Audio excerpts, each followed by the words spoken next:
गेरडे येथील जिल्हा परिषद शाळा खताळवस्ती येथे पिण्याच्या पाण्याच्या टाकीमध्ये घाणीचं साम्राज्य असल्यामुळे तेथील पालकांनी त्याबाबतीत गुटुगडे बंधू यांना विनंती केली होती. त्याची प्रत्यक्ष त्या ठिकाणी पाहणी करून त्यांनी प्रशासनाशी संवाद साधला.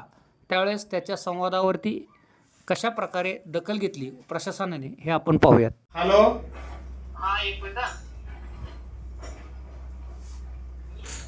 हा नवले साहेब नमस्कार. नमस्ते. तुषार म्हटलं मी भद्रासाहेब सर केंद्र प्रमुख विस्तार अधिकारी शिक्षण तिघ पण असतो. बर. गेले टाकीवर सोडून हे सगळं चेक केलंय. त्यांनी तुटली सकाळी टाकी. कोणी? आणि हे टाकी ग्रामपंचायत ग्रामपंचायतची कांबळे बसलेली टाकी ती हा ग्रामपंचायतची शाळेच्या हद्दीत आहे आपल्या.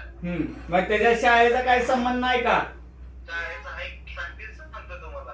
त्या संदर्भात मुख्याध्यापकांनी सांगितले पत्रकार फिल्टर बसवलंय त्यांनी ह्याच्यात आपल्या शालेय पोषणच्या ह्याच्यात. त्या फिल्टर चालू नाही. फिल्टर चालू करण्यासंदर्भात मी शाळेच्या मुख्याध्यापक मॅडमला मी पत्र करायला सांगितलंय. पत्र करून त्यांनी नाही बसवली तर मग याला ग्रामसेवक आहे रिस्पॉन्सिबल. हे बघा नवले साहेब, तुमचं काम केलंय त्याबद्दल तुमचा आभारीच आहे. तुमचा आमचं संबंध चांगला आहे ती.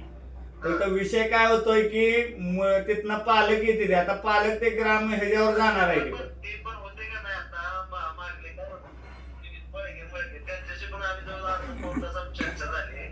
त्यांना मी सांगितलंय शाळा समिती अध्यक्ष या लागले ते आले की त्यांना मी मॅडमच्या आणि अध्यक्ष सहीला ग्रामपंचायतला पत्र करून ठेवा. त्या मॅडमला काय केलंय मॅडमने हे सांगितलंय पण फोनवर सांगितलंय टाकी ही करा टाकी. मग ते चुकीचंच आहे ना. मॅडमने पत्र कुठं काढले ऐकून घ्या. मॅडमने पत्र कुठं काढले ग्रामपंचायतीला? नाहीच की मॅडमने पत्र दिलेलं नाही. मग मॅडमला मेमो द्या. त्या मॅडमला पत्र काढून केंद्र प्रमुखाला मेमो द्या तुम्ही की बाबा तो त्यांच्यावर काय कारवाई होणार वगैरे हे करा. आणि मग बघू पुढलं काय असेल ते. नोटीस द्या. नोटीस द्या ना त्यांना एक छोटीशी छोटी नोटीस द्या. म्हणजे ऐका राग शांत होईल.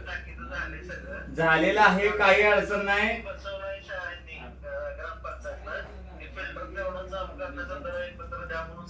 त्या मुख्याध्यापकाला मेमो फक्त पत्र द्या.